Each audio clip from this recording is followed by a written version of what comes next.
So, shall we start now? Yeah, yeah. Okay. So, hi everyone. Will you please give me some time, Suraj? Yes, yes. Okay. Good morning, everybody. I welcome you all to the second session of the Career Counseling Program. As you all know, NHES has launched the Career Counseling Program Career Search on 11th November 2023 through Google Meet. A series of such sessions on different career options will be held to expose students to multiple career choices. The program aims to apprise students and their parents regarding aptitude and skill sets required for a particular career, career opportunities, reward and remuneration, growth prospects. The purpose of this program is to ensure that the students make informed decisions about their career choices. Every week, a different career option will be discussed through the online mode to encourage maximum participation. This week, we have among us Mr. Shivansh Tiwari, a NES alumnus. He pursued a triple major in journalism, psychology, and English at Christ University, Bangalore in 2017. Following graduation, he secured a position in Reuters News and has been working as a business journalist for the past 3 years. He covers news related to the North American industrial and manufacturing sector, enclosing companies such as car manufacturers, airlines, and plane makers, among the others. The feedback of students and parents is very important as it will throw light on the areas which require improvement. The students and parents are requested to fill up the Google feedback form separately after the session. Without further delay, I would now request Shivansh to take over today's session. Thank you. Over to you, Shivansh. Thank you so much, ma'am. It's an honor to be here. And I'll just share my screen and then we'll get over talking about it.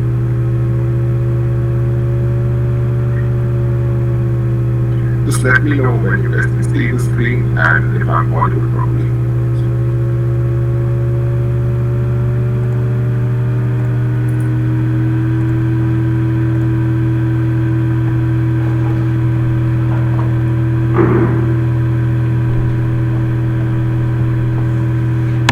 So slides on this one, right?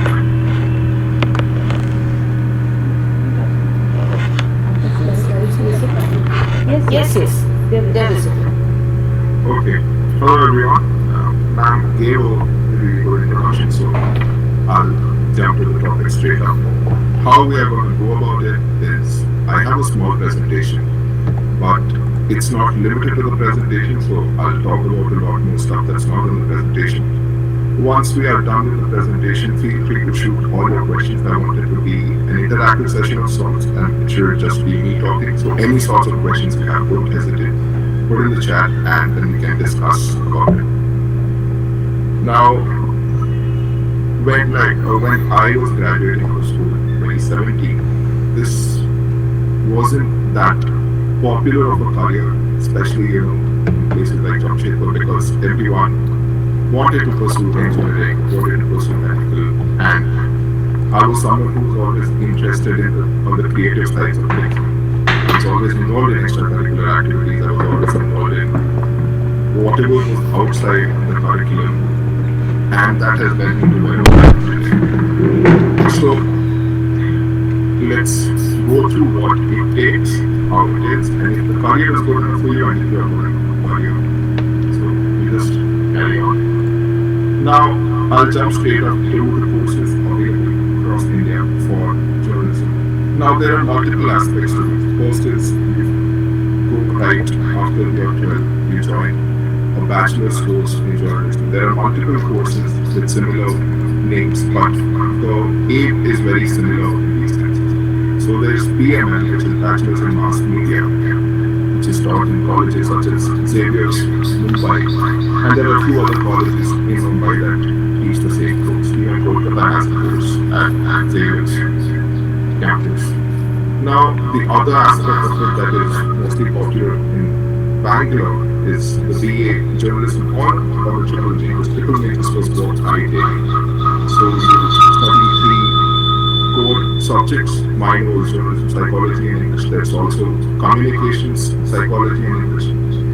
The difference between these two is just that when you pursue communications, it teaches you about a broader aspect of the industry. So it involves advertising, it involves videography, it involves a lot of other things. In journalism, it's more about the hardcore writing and broadcasting. But once you're done with this course, you can pick a career in multiple sectors, depending on how you have understood your course and depending on what your own interests are. So even though journalism sounds like just one profession, it's not just that. There are multiple professions attached to it which can help you grow further in your career. Now, under BA journalism, honors, triple majors, or communications, there are multiple colleges that include there's TCAC, which is part of the university. There's Christ University, obviously, where I study. There's also St. Joseph's in Bangalore. There's also another route to pursue this career, which is through doing a master's in journalism. So if you're someone who has done a bachelor's in, let's say, literature or any sort of other arts courses, or even if you have done science and suddenly you feel like, you want to make a career switch, you want to pursue journalism, you're creative enough to do that, you can do that. There's no limitations as such. So there's masters in journalism, which is some of the good colleges for that are IIJNM, which is in Bangalore, Asian College of Journalism, which is in Chennai, there's Symbiosis, Pune, and Christ University, of course. So this is another route to access this career. One good thing about being a journalist is that it's not limited to what you have studied. It's not like medical sciences, it's not like engineering. You can make a switch at any point in your life.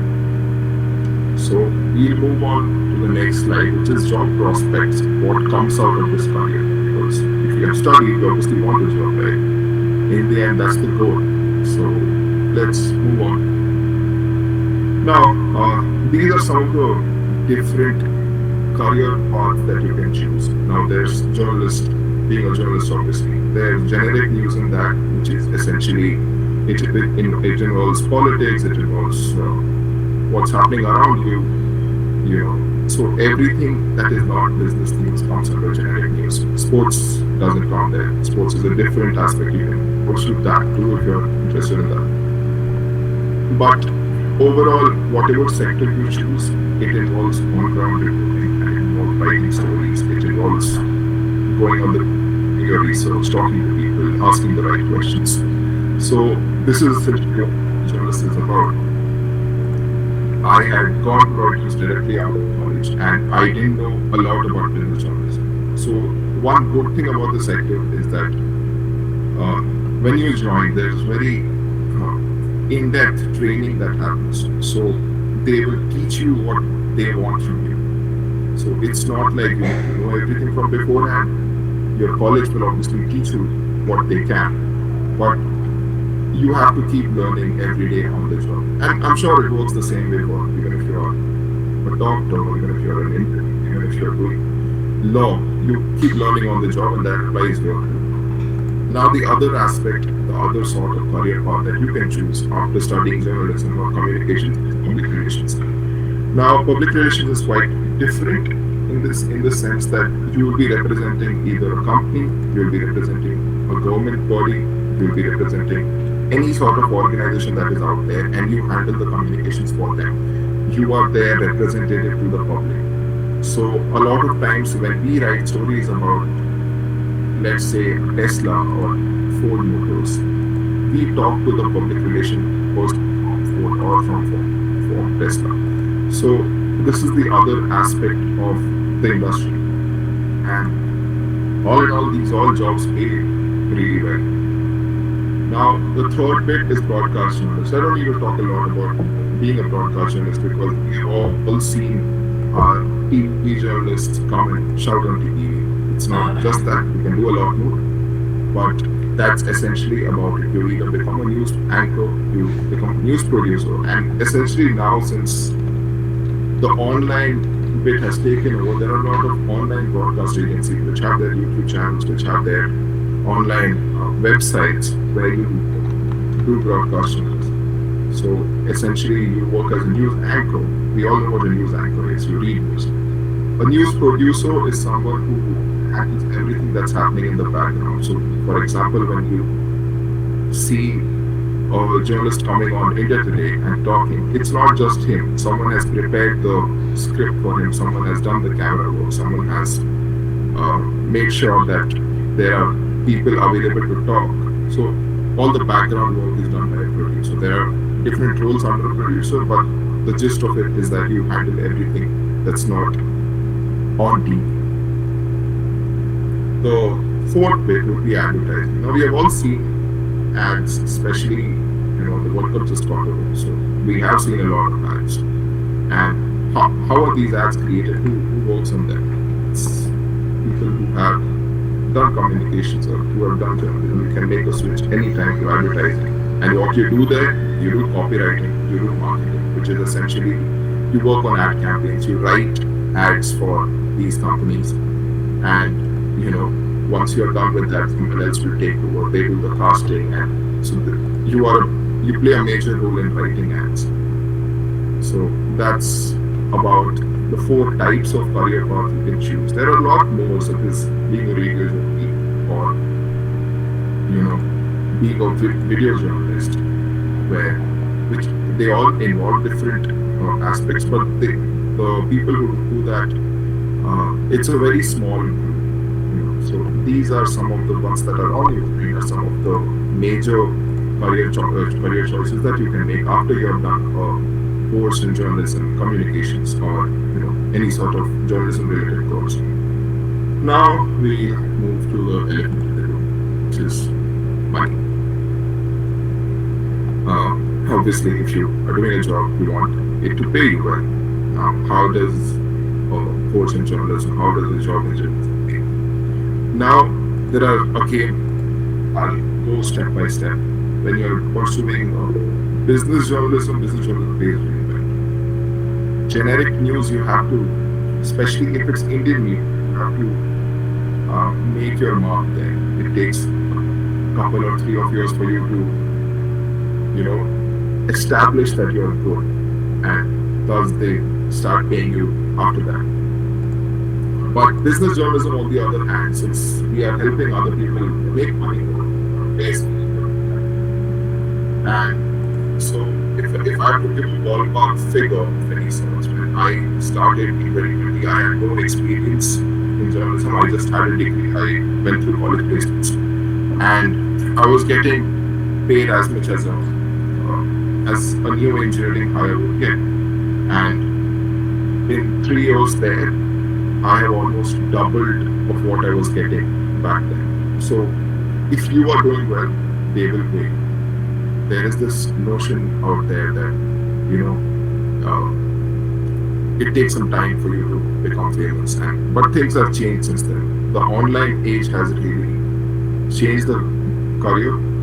So yeah, it pays well if you are doing well there. It applies to all the other aspects there. Public relations also is a well-paying job, and it can pay you in line with, let's say, a business analyst or an engineer. And the growth prospects here are also a lot. One other key thing that I would like to talk about is the opportunities to go and work outside. So especially if you are working in an international media agency. So for example, I work for the US manufacturing sector, even though I am in India. And this creates a lot of opportunities for me to go and work in the US. If I'm doing well enough, if I have enough experience in my bag, I can go there and work. So these opportunities are also available if you are pursuing any of these careers. So yeah, that's about the money aspect. If you do well, you'll get paid really well. It's not a sector that is not there, especially after online became a thing. There are a lot of new players, and there are a lot of startups which are loaded with funding, which are paying really that. So yeah, if you are good, don't worry about not being great. Now, skill set. Till now we are judging, if the career is good enough for you. What about you being good enough for the career? Some of the basic bits are obviously, but it goes way beyond this. So fluency in English. I remember, I don't know if it's still there, but when I was in school, there was this bit about if you don't talk in English, you'll be fined, 50 rupees or 100 rupees, or something like that. And even though at that time it felt like, what is this? Why is this thing? But once you move out of Jamshedpur, because it's a small city, so everything is coupled. So once you move out, you realize maybe I should have spoken English a lot more. Maybe I would have been more comfortable talking to all the people who are outside.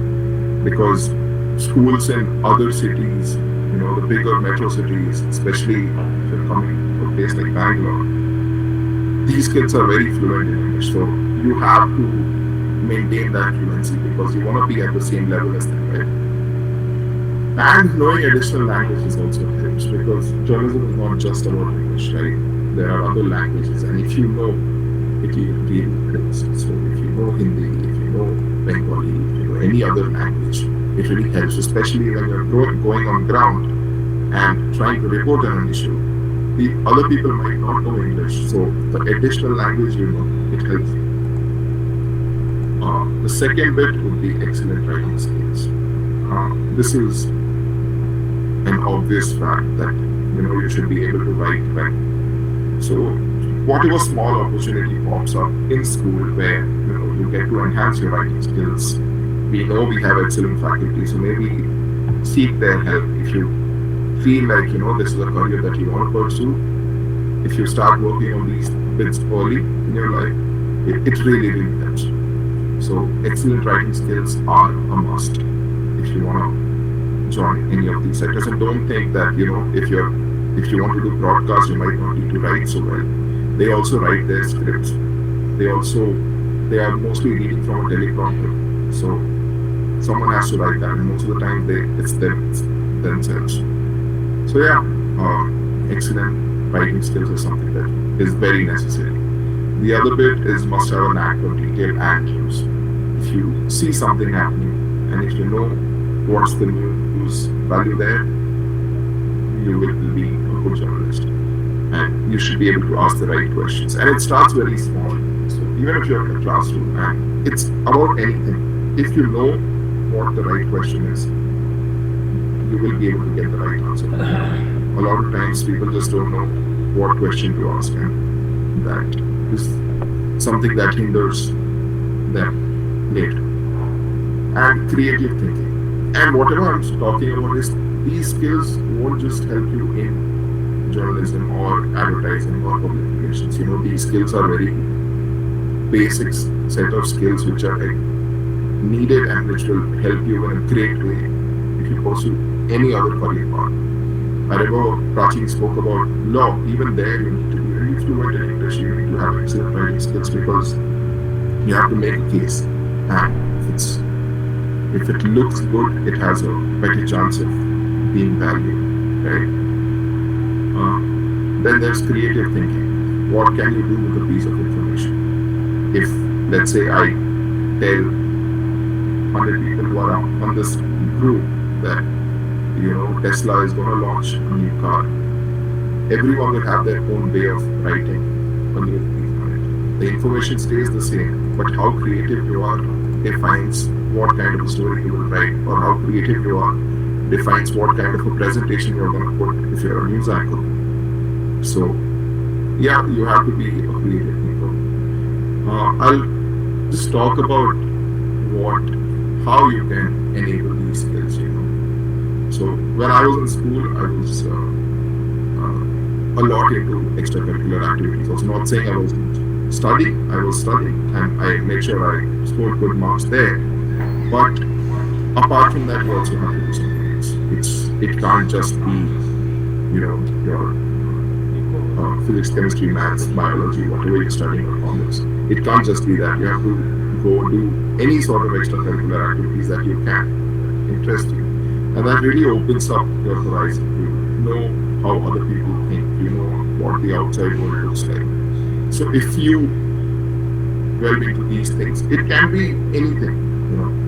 It doesn't have to be a debate or a, you can go for a science model making contest also, and that's also going to help you. Essentially, it needs to challenge your thinking. If it's being challenged, you'll become more creative with time. So yeah, that's about it. And now, do you have what it takes? Again, these are the questions that you have to ask yourself. Whatever I spoke about, are you good in that? And obviously, a lot of you are from 9th, 10th, 11th, 12th, and there's a lot of time left for you to, enhance these skills. But if you have an interest in the sector, if you think you can be a good journalist, you should definitely go and pursue it. And these offer good alternative career choices, right? Because it's not a very easy thing to crack JEE mains, JEE advanced, and not everyone might be made for it. So what do you do? How do you achieve similar sort of success in your life? And because you might have certain skills that haven't been explored yet, and if whatever I spoke before this is in sync with whatever you think like, maybe you have a career somewhere else and you should try looking at it. So yeah, that's, now we'll jump to the objective bit, which is qualifications that are needed. Now, unlike your other courses where marks is a thing that will get you into a college, it's not like that. They would like to judge how you are.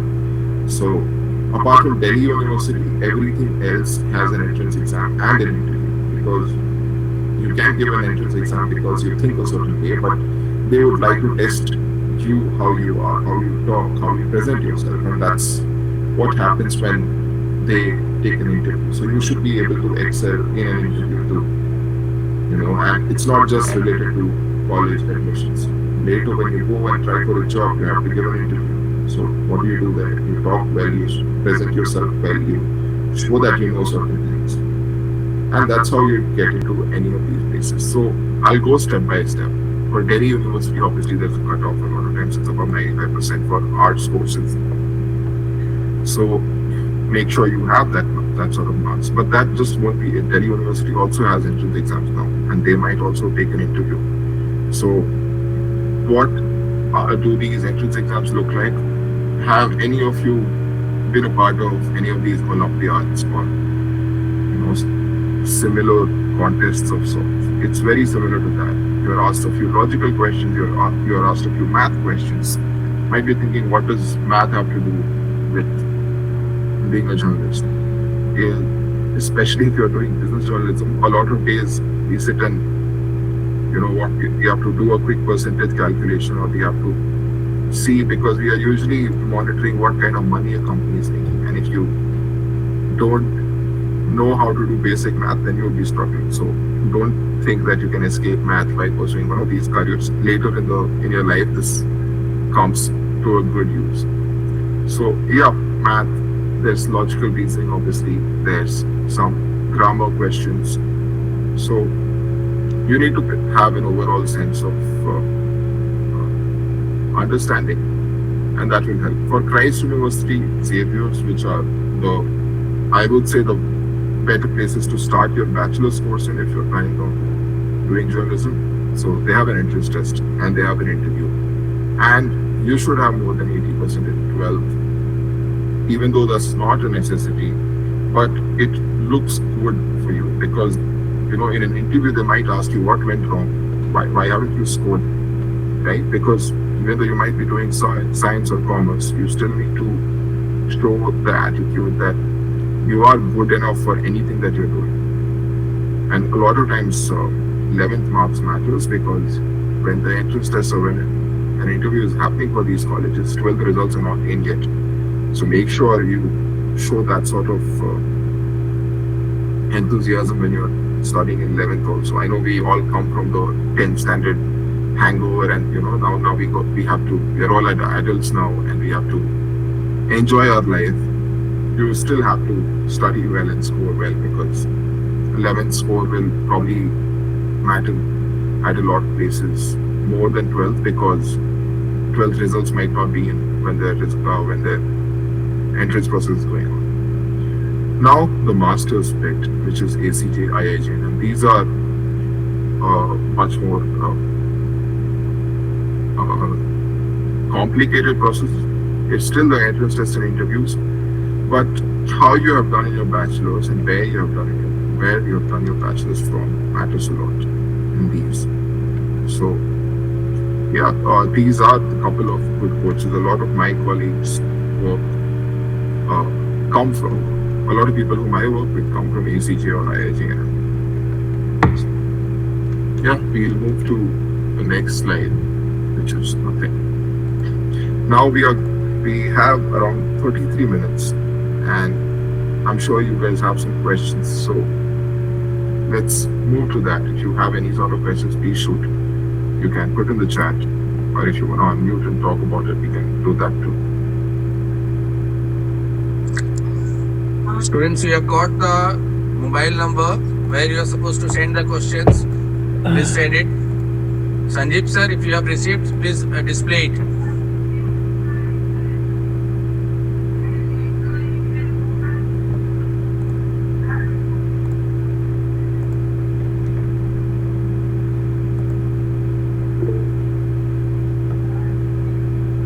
What are the advantages and disadvantages of opting journalism as a career? Advantage will be, it's a very interesting career. You won't be bored at any point. It pays you well, and you also get some sort of recognition outside your work, because we all know multiple journalists. Now I get to talk to a lot of CEOs, CFOs. I was talking to we all know KRI, the company that makes Celtos. I was talking to their chief operating officer a few days ago. So you get a lot more reach, and it usually helps you to make a career switch also if you feel like it.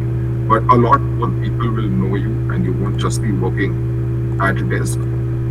What are the disadvantages of opting journalism as a career? Sometimes it asks for a lot. So especially if you're doing something like generic, as in general news, right?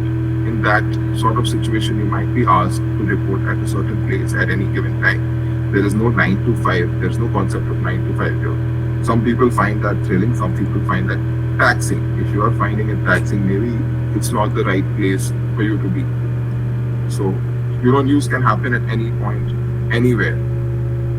So we have to be prepared for that. And that sometimes takes a toll on your personal life. So that is one of the disadvantages of opting journalism as a career. Apart from that, in your early days, if you aren't doing well, it might not pay you that well, especially if you're working in Indian media. If you're working at, let's say, Aaj Tak, or if you're working at Republic, they don't pay you really well. But there are a lot of international organizations in play which pay you well. So there's Reuters, there's Bloomberg, there's a lot of smaller companies too which are in the business, and they help you get paid well, and they will make sure that you are doing well. So yeah, that's about it. If anyone has a follow-up question, you can send it to Sanjeev. So what is the current state of press freedom in India? Are there instances of threats and censorship? How has the social media impacted the traditional journalism in India, both positively and negative? Current state of press freedom. It's complicated in this regard. I mean, there are instances where, if you have said something against the government, if you have said something criticizing the government, no one says anything against the government because no one has anything against them, especially if you're a journalist. But if there is some sort of situation where you have criticized the government, there might be some sort of pushback from them. But it still exists. There is press freedom still there, and you don't have to worry about that. A lot of times There might be some challenges. You might be asked to pull a story down, but that's about it. And how has social media instances of threats and censorship? Okay, I'll talk about that. That happens in every sector. Okay, even if you're a business journalist, a lot of times we might have written a story about a company, and the company will come back to us and say that what you have written is correct, but it doesn't paint the full picture. And our response is usually that this is the news these days. A lot of times they try to sue you, and you don't have to worry about those things. There's no legal backing there, and a lot of times your company just handles it. So don't worry about that. For wherever you're working, whatever organization you're working for, will have a good enough place to take care of these things. How has social media impacted the traditional journalism in India, both positively and negatively? How it has impacted in a positive way is that your traditional news organizations try to do a better job now, since they don't have a monopoly. Earlier, there were only 3 or 4 channels, and there were only 2 or 3 newspapers. So they would write, or they would say whatever they can. But now, since there's so many players, the competition has increased. So everyone tries to do a good job. Negatively, I would say there's a lot of fake news that goes around, and that's the problem with social media. Right? There's no sort of verification. There's no hold. Anyone can say anything they want on social media, and a lot of times that's framed as news. So yeah, it helps. It has its own positives and negatives. Social media is not a boon or a bane. It's a tool. How you're using it, that defines what territory it's entering. It's a positive one or negative one. On a scale of 1 to 10, how secure this profession is in AI and robotics era? Okay, that's a good question, Pragati. And so how it works is you have to work, even though it's a very initial stage for AI, you have to work along with AI.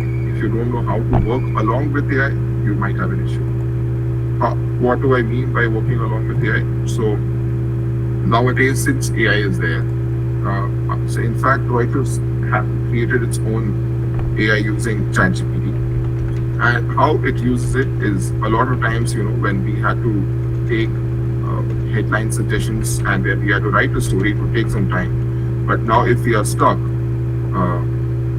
if you are stuck in a situation where you can't think of something, or you have to rephrase something, you have to do a quick grammatical check, it helps you. Instead of taking your job, it helps you get better at your job. And that's what the initial assumption has been for us, and it has really been helpful in certain ways. And when it comes to its efficiency, it hasn't reached a level where it can be trusted with a lot of things, So, like, AI also has a lot of made up stuff. So it still needs human intervention, and that kind of keeps our job secure, because as long as it's very difficult to achieve efficiency, especially in sense of news, because you need a human to make sense of what is the news there. Companies a lot of times give us a 20-page, 30-page press release, and we have to find what the news is there. AI can't do that.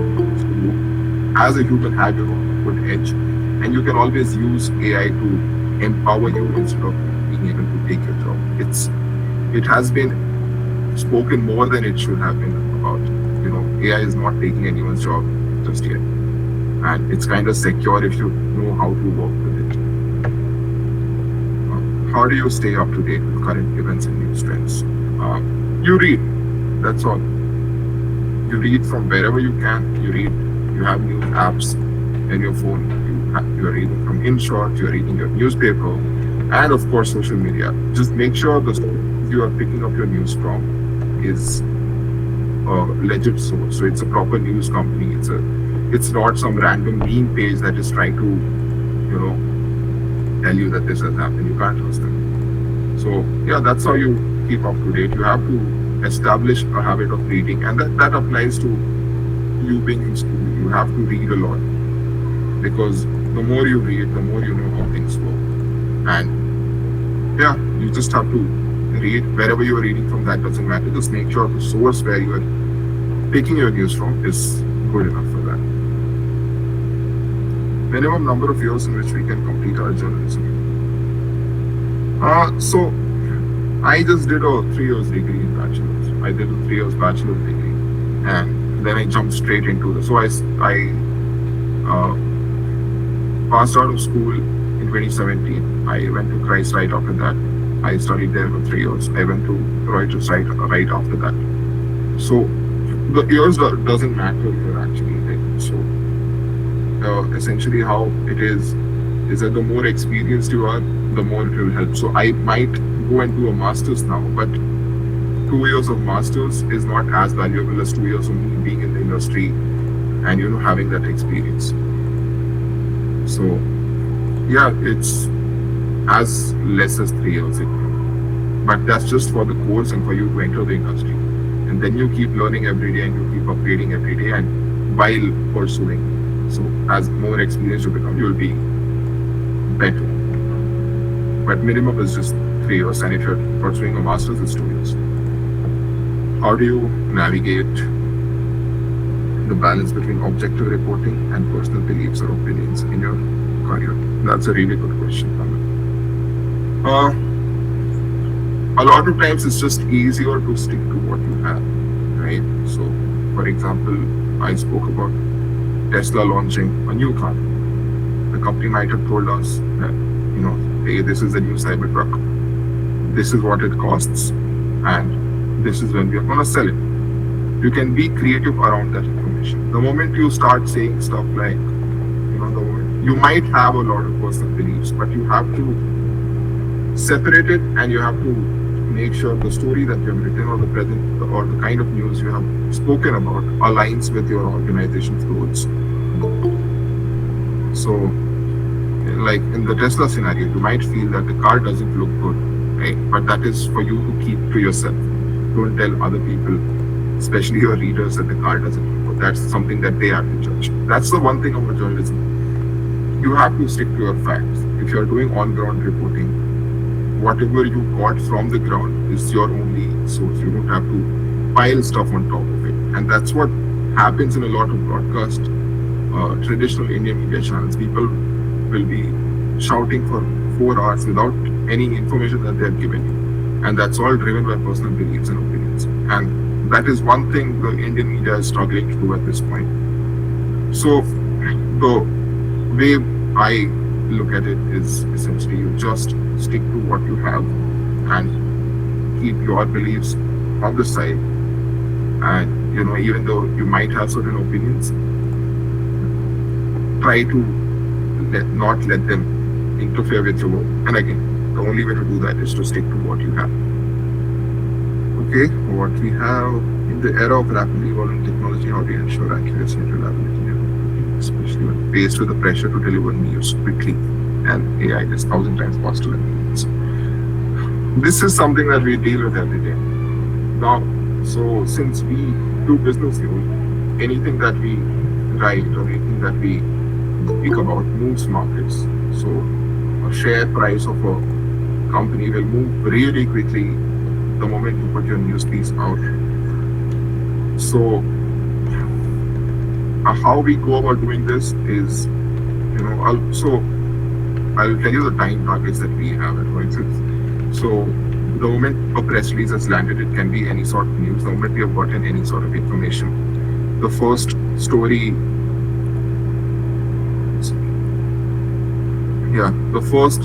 has to go out within 3 minutes. The next, and then the story keeps getting updated in the background. So, as I spoke about AI earlier, we use AI to help ourselves. So AI can do a quick fact check if there are certain numbers that are involved with the story. It can do a quick fact check for us, and it can tell us that what we have is correct. A lot of times, human help helps.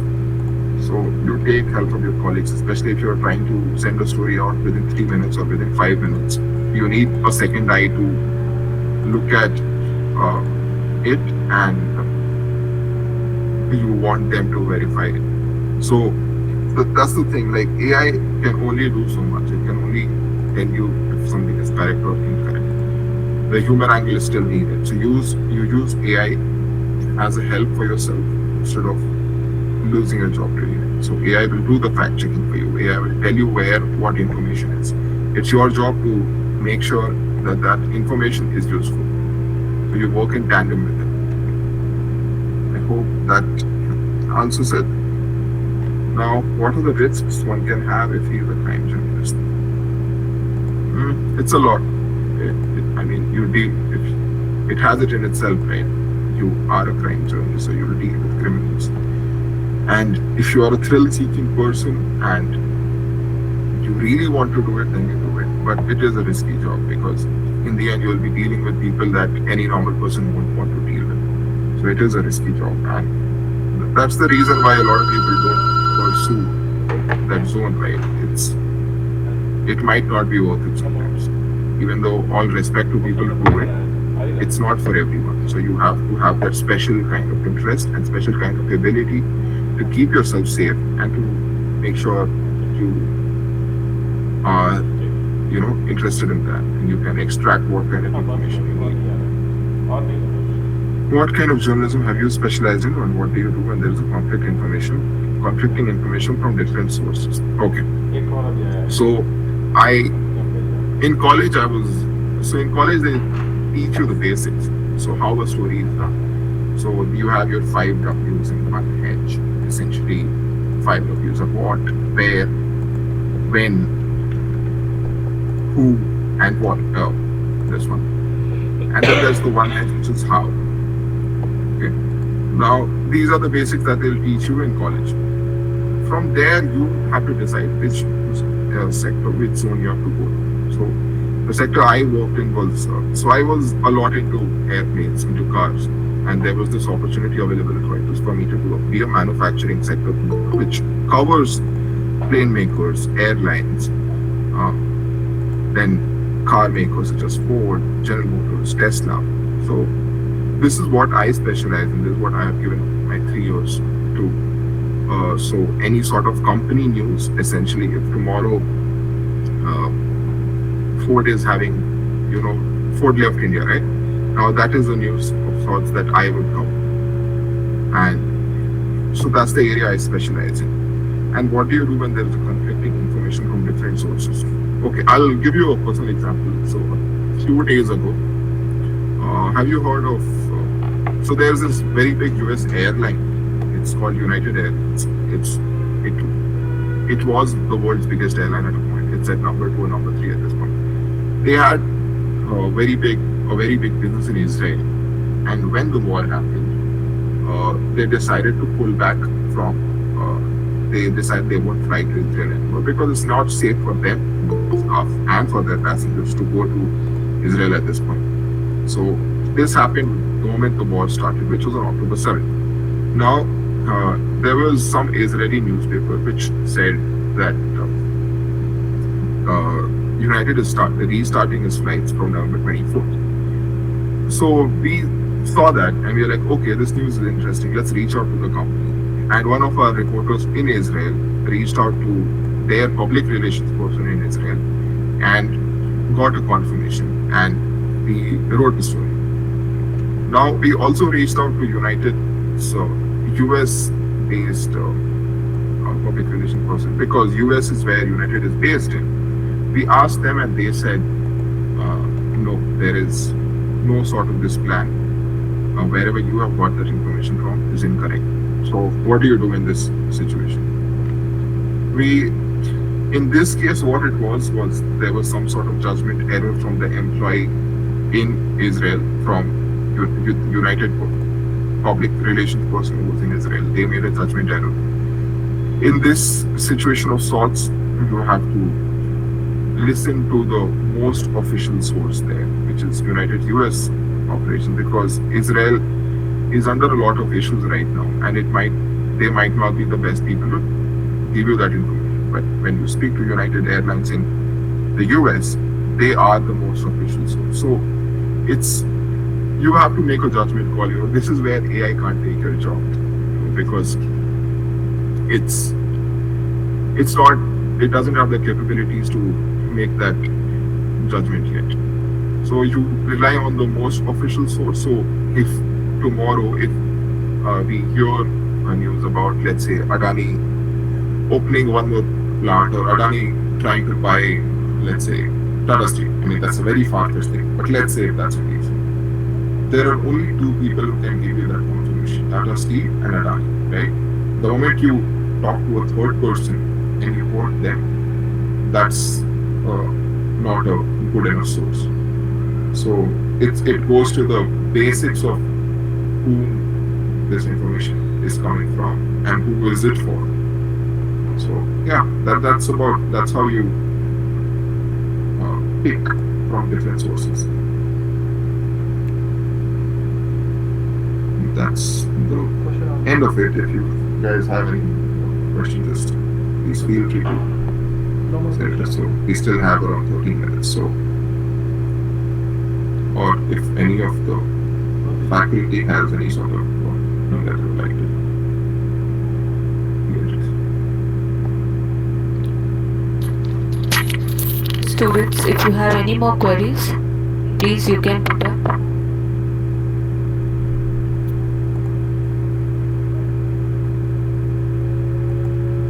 Not only students, if any of the parents have joined, they can also.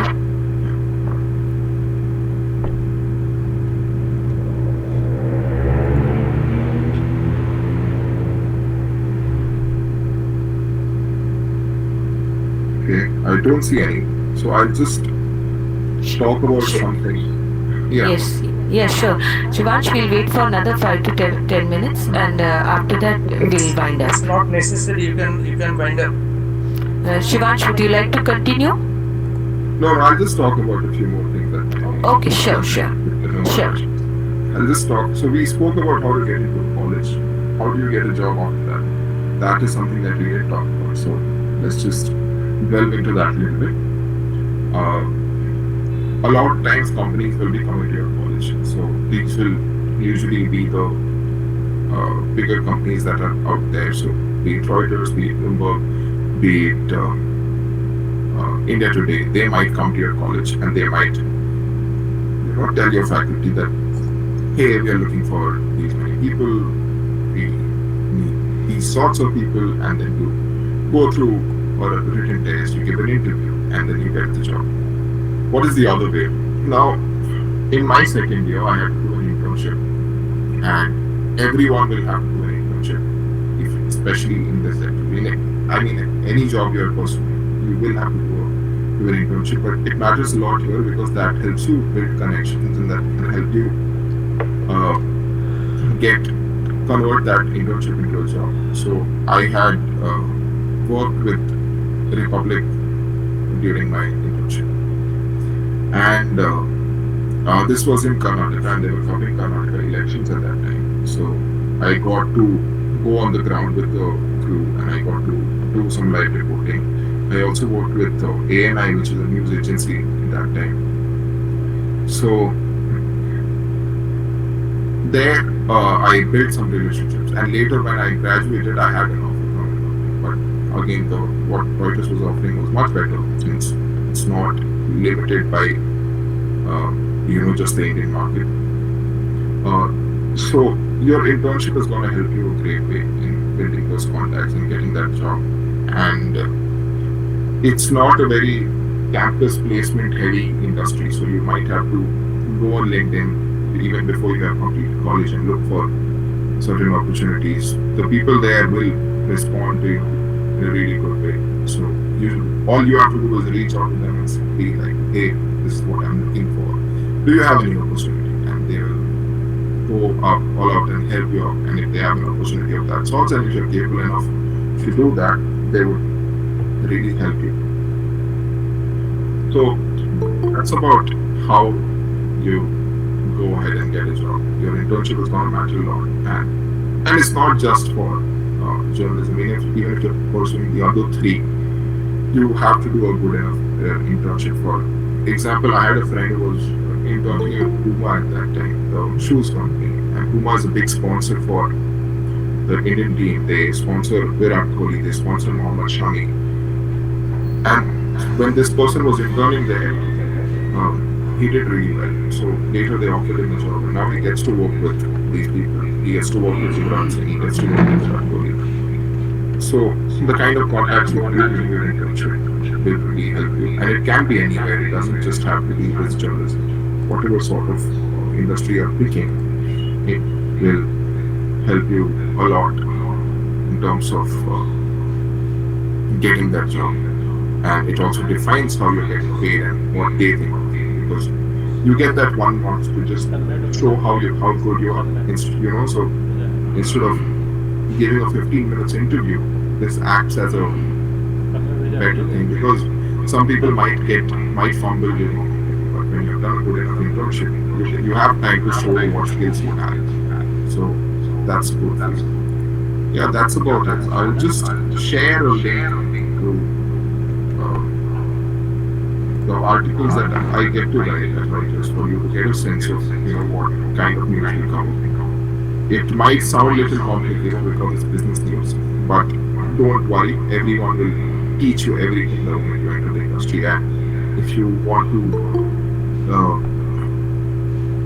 have some sort of prior information, that will help you. I think Shivansh, there's one last question from Tanmay Mehti. Please tell us about some of the successes of the Indian media over the others.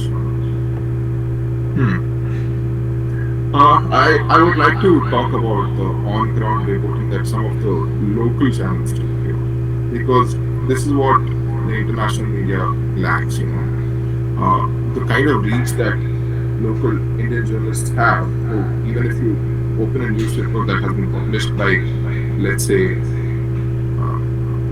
Dainik Jagran or Prabhat Khabur, and you see the kind of news that is there, India's grassroots journalists are a lot more active, and they bring out a lot better stories compared to what people do outside. So that is one of the successes actually. They do, the reach is really deep. And for a country like India, which is so diverse, which is so into, there are different cultures, having a system like this is of a very good benefit. And this is something that other media organizations or other companies outside haven't been able to do, and it keeps everyone connected. So yeah, that's that's one of the successful bits of Indian media over the years. Because apart from that, there's not a lot actually, because especially if you look at TV in the recent years, it has been more about shouting and when I was working with Republic, I've seen the way these debates or the way these things are conducted. We had gone to a politician's house, and everyone, on TV it might look like one person is on the opposition, the other person is on the side. After the debate, they'll all sit together and have dinner, and a lot of times these people are getting paid to be on TV. So yeah, that's one of the reality check of Indian media. Not everything you hear on TV is correct, because a lot of people are paid to be there and create some sort of entertainment for you. Yeah, I can take any more questions if there are. Otherwise, I'll just paste the link that I have. Students, if you have any more questions, please post it.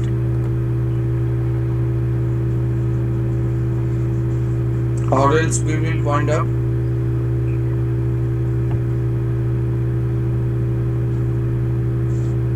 Sanjeev sir, is there any question?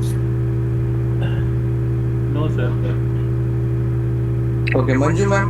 we can wind up. Okay. Thank you, Shivansh, for this wonderful session. I hope this session must have enlightened many and would help them to take smart decision about this career.